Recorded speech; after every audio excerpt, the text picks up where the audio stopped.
हुए हैं। We now request the Honorable Minister of Civil Aviation, Shri Jyotiraditya Scindia ji, to kindly address us.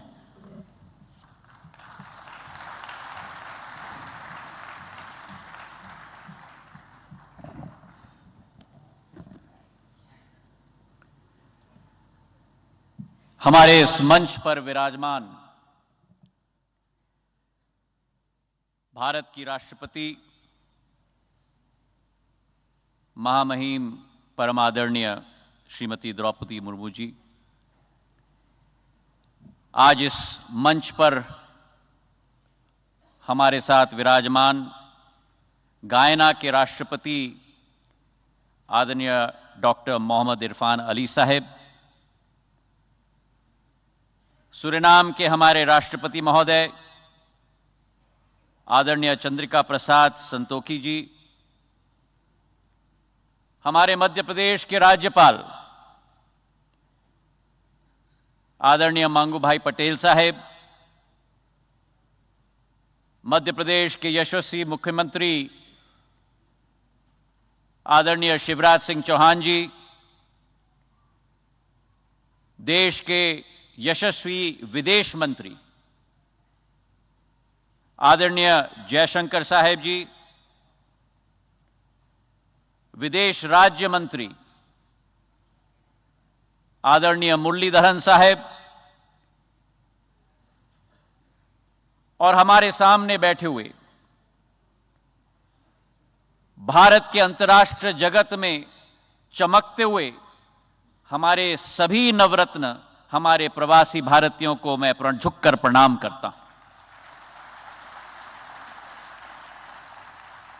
आज इस मंच पर हम भारत के राष्ट्रपति महोदया, गायना के राष्ट्रपति महोदया, सूरीनाम के राष्ट्रपति महोदय और आप सबका मध्य प्रदेश के मां अहिल्याबाई की नगरी में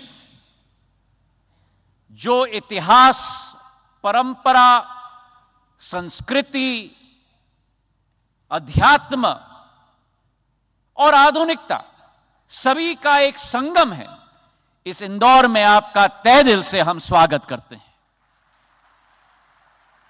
और हमें विश्वास है कि पिछले 2 दिनों में इस अतुल्य संगम का एहसास आपको जरूर हुआ होगा। एक लोकतंत्र में असली ताकत लोक माने जनता होती है, और वैसे ही किसी भी व्यक्ति की पहचान उसकी माटी और उसके देश से सदैव होती है। भारत के संदर्भ में एक पुरानी कहावत है, there is an age old adage that you can take an Indian out of India, but you can never take India out of any Indian. और भारत का कोई भी सपूत, कोई भी पुत्र पुत्री विश्व के किसी भी कोने में रहे हों, वो भारत का सपूत, पुत्र पुत्री कभी भी भारतीयता से जुदा नहीं हो सकता। और इसी सोच और विचार को भांपकर भारत के इतिहास में पहली बार भारत के पूर्व प्रधानमंत्री अटल बिहारी वाजपेयी जी ने 2002 में प्रवासी भारतीय दिवस की शुरुआत की थी। और उस समय से जब प्रवासी भारतीयों का एक अहम भूमिका रही, 1998 में जब भारत ने पहली बार पोखरण में परमाणु ब्लास्ट किए थे, और उस समय में जो अनेक देशों ने भारत के विरुद्ध सैंक्शन किए थे, अगर विश्व स्तर पर वो रुख बदलने का कार्य किसी ने किया था भारत के प्रति, तो हमारे प्रवासी भारतीयों ने जग जग में, देश देश में किया था।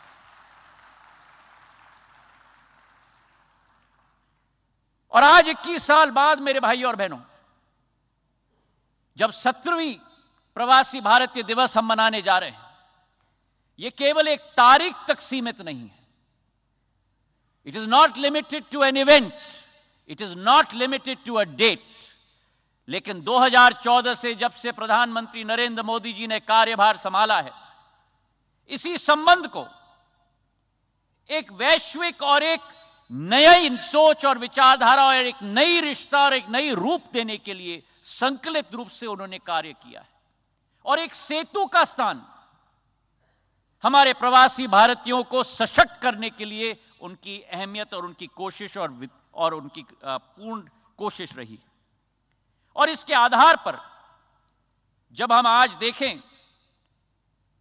कि भारत का छाप हमारे प्रवासी भारतीयों ने कहां नहीं छोड़ा है, चाहे हम कोई मल्टीनेशनल कॉरपोरेशन देखें, चाहे हम देश के नेतृत्व करने वाले लोगों को देखें, चाहे हम विशेषज्ञों को देखें, चाहे हम एक एक सेक्टर में डॉक्टर्स इंजीनियर्स को देखें, चाहे यूके के प्रधानमंत्री ऋषि सुनक जी हों, चाहे हमारे माइक्रोसॉफ्ट के सीईओ सत्य नडेला हों, चाहे गूगल के सीईओ सुंदर पिचाई हों, चाहे आयरलैंड के राष्ट्रपति लियो वार्डकार जी हों, यह अतिशयोक्ति नहीं होगी अगर हम कहें कि भारत और भारतीयों को उभारने का काम प्रवासी भारतीयों ने किया है. और अकेले नहीं, अपने साथ पूरे विश्व को उठाने का कार्य भी हमारे प्रवासी भारतीयों ने किया है. और इसलिए मैं मानता हूं कि भारत की जनसंख्या केवल 135 करोड़ तक सीमित नहीं है. भारत की जनसंख्या 138 करोड़ है, जिसमें 3 करोड़ हमारे प्रवासी भारतीयों की जनसंख्या है. आपकी भागीदारी भारत को विकसित बनाने के लिए अनिवार्य है. आपकी भागीदारी और आपकी साझेदारी भारत को आत्मनिर्भर बनाने के लिए अनिवार्य है. और इसी दृश्य के पीछे एक शिल्पकार अगर रहा है इस देश में, तो प्रधानमंत्री नरेंद्र मोदी जी हैं, जिन्होंने अपनी सोच और विचारधारा के साथ और विदेश नीति जयशंकर जी के साथ सारे देशों के साथ कूटनीतिक संबंधों के साथ बनाकर हमारे प्रवासी भारतीयों को एक नया सम्मान का स्थान बनाने का संकल्प लिया है. और इसी के फलस्वरूप चाहे यूके में हम देखें, पिछले बार जब बैठक हुई थी, हर साल यह तय किया गया कि 3000 भारत के हमारे विद्यार्थियों को वर्क वीजा यूके में दिया जाएगा.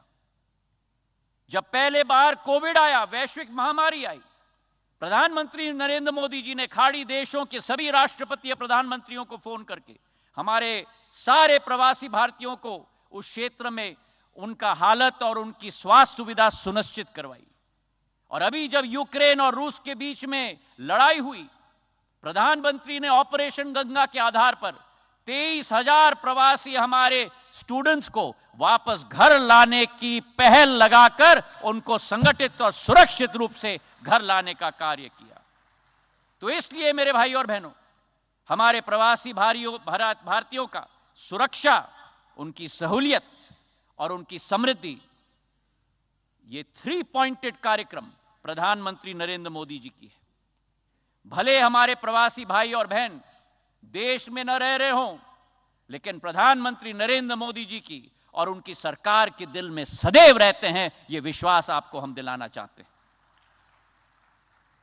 सदैव हमारे प्रवासी भारतीयों ने भारत का सहयोग किया है, भारत के विकास में सहयोग दिया है. 1991 में जब इकोनॉमिक क्राइसिस पूरे विश्व में आई थी, उस समय जो रेमिटेंस देश में एक एक प्रवासी भारतीय ने भेजा था, आज हमारे जीडीपी का भाग का 3.5% हो चुका है. और मैं विटनेस हूं कि जब प्रधानमंत्री जी ने हम लोगों को भेजा था यूक्रेन और रूस से हमारे विद्यार्थियों को सुरक्षित वापस लाने के लिए, हमारे एक एक प्रवासी भारतीय ने, मुझे रोमानिया भेजा गया था वहां बैठकर न दिन देखा न रात देखा, सेवा भाव के आधार पर कोई गाड़ी चला रहा है, कोई टेंट लगा रहा है, कोई खाने पका रहा है। हमारे एक एक विद्यार्थी को लाने के लिए दिन रात हमारे प्रवासी भारतीयों ने कार्य किया। तो आज आप सबको मैं प्रणाम करता हूं और आपको मैं सलाम करता हूं। आज के दिवस पर प्रधानमंत्री जी की सोच और विचारधारा है और विश्व में यह ऐलान हो चुका है कि भारत के बिना विश्व आगे नहीं बढ़ सकता।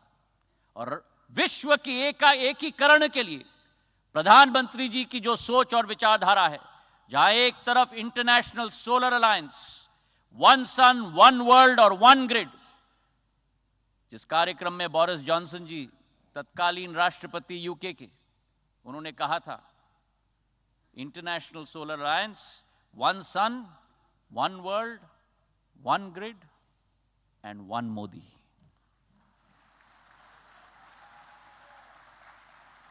जिस प्रधानमंत्री जी ने इस वर्ष G20 की अध्यक्षता भारत कर रहा है, आजादी के अमृत महोत्सव के वर्ष में भारत आज विश्व पटल पर उजागर हो रहा है मेरे भाई और बहनों।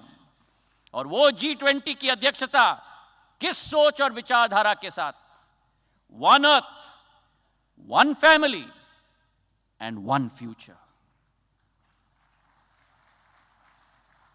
वासुदेव कुटुंबक की सोच, पूरा विश्व एक परिवार है।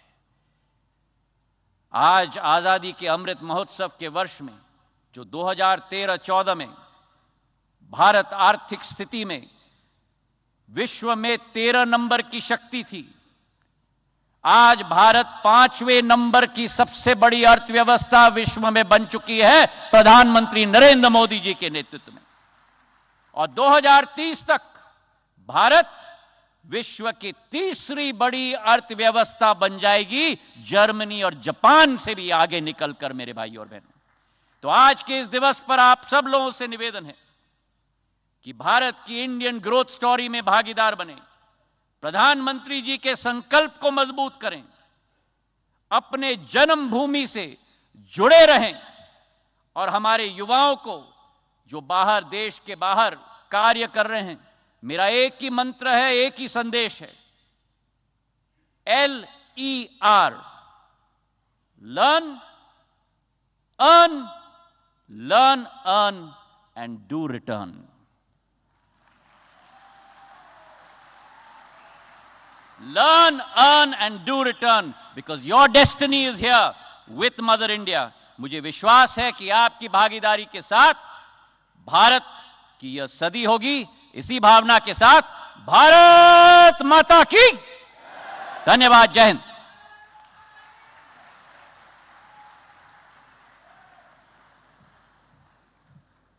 बहुत बहुत धन्यवाद माननीय आपका।